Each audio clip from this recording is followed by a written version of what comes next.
Hey guys, it's TJ Anthony, and thank you for joining us on 21 Next. So we have a lot to get into. It is Christmas Eve, so if you're celebrating Christmas, hopefully, you're enjoying some good food and you've had a chance to talk with family members and everything, but it is a busy news day right now. So we are following a deadly shooting out of East Manchester Township. The shooting happened around 5 o'clock in the afternoon on Christmas Eve, which is pretty wild to think about. So let's go ahead and bring in Maxine Rose. She's been at the scene all day. And here's a look at that scene right now. You can see it was pretty active there. It actually happened right outside of a Sheetz gas station as well. And Maxine, you're at the scene currently, and you said it's pretty active right now still.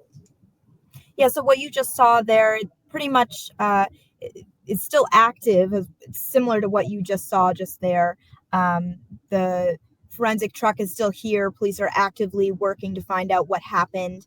From where I'm looking right now, you can still see there are people inside. Of course, there were employees who were there at the time at this Sheetz, but there were also witnesses. So police is working. They're working right now to speak with them and find out more about what happened. Now, just describe, what did police tell you? Are there multiple suspects who they believe are involved? Do they have a motive as to why this possibly even happened? So no motive right now. As I said, they're still working to figure out exactly what happened here. What they did say is that they're saying there were multiple suspects. They're saying that, they don't know how many. They're just saying plural right now. And that's at most kind of what they have in terms of what it really kind of looked like, in the sense they don't know how many people were involved or how they're related, any of that stuff. They're, like I said, they're working on that. In terms of, what they're kind of doing now, we're just watching them kind of going in and out and trying to figure out exactly, why this all happened. Yeah.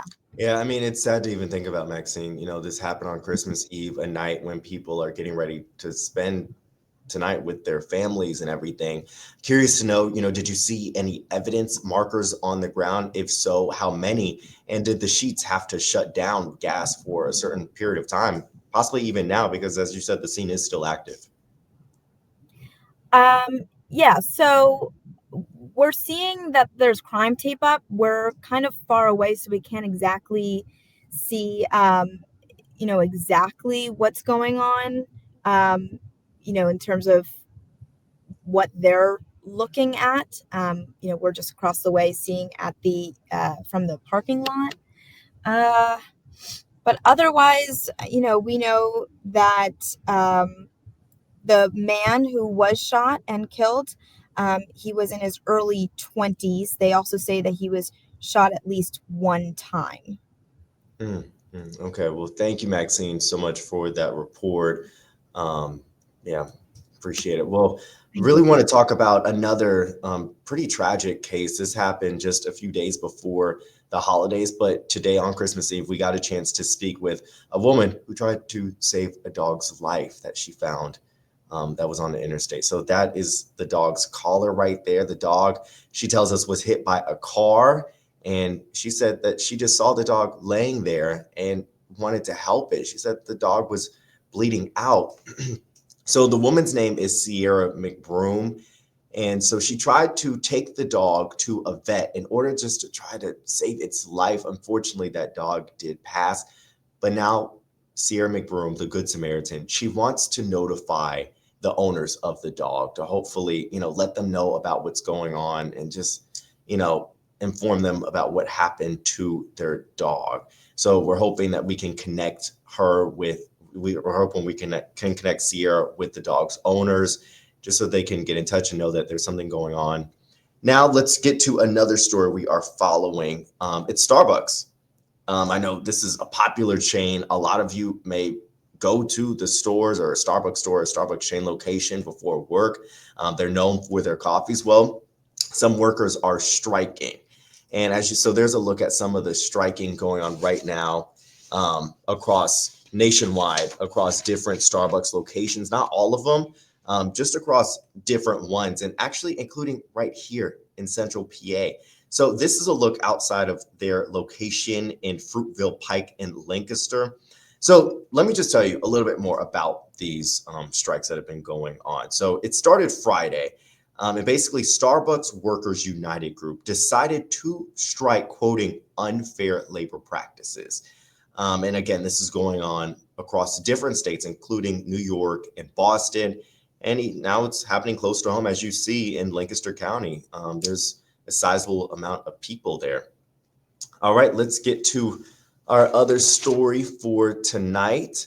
Uber vouchers are Uber is giving out vouchers to people just in order to combat drunk driving. So this is happening in Dauphin, Cumberland, and Perry counties. They're hoping to really combat the DUIs going on. So let's go ahead and scroll down just so you can see our website, what's on the article right now. So they're calling it Sober Ride Home. And this is basically, it's giving people free Uber vouchers. It's a pilot program. It was launched on Tuesday, and this program runs from 3 o'clock all the way to 3 a.m. from Thursday to Sundays. But the service will also be available Tuesday, Wednesday, December 24th and 25th, and the following Tuesday, Wednesday, December 31st through January 1st. So it'll go through the new year. Vouchers are up to $40. So that's a lot of money that you could get on an Uber ride so you can make it home safely. So it's definitely something to think about as you're out, whether you're enjoying, spending certain holidays with your family members, or even out spending it with some friends, or out your home for the weekend, or even out, spending, New Year's Day or New Year's Eve with friends or family. Just make sure that you are responsible behind the wheel. And if you don't feel like you can drive, go ahead and use this Uber voucher, especially if you are in those listed counties. Let's go ahead and look at the weather. So specifically the weather going on Christmas Day. I know there's a lot of plans that a lot of people have on Christmas Day. So as you can see, in the morning, starting at 10 a.m., it's looking pretty good compared to what we've seen previously. I mean, it's 34, so it's not too bad because we've had some pretty rough temperatures over the course of a week now. And 2 o'clock, the sun is out, so it's really heating things up. So it'll be 38 degrees, but at 6 p.m. it drops just a little bit lower to 34, partly cloudy and cool. Overall, a pretty decent Christmas forecast, if you ask me. I mean, no rain, just sunshine, so you can enjoy that special day with your family.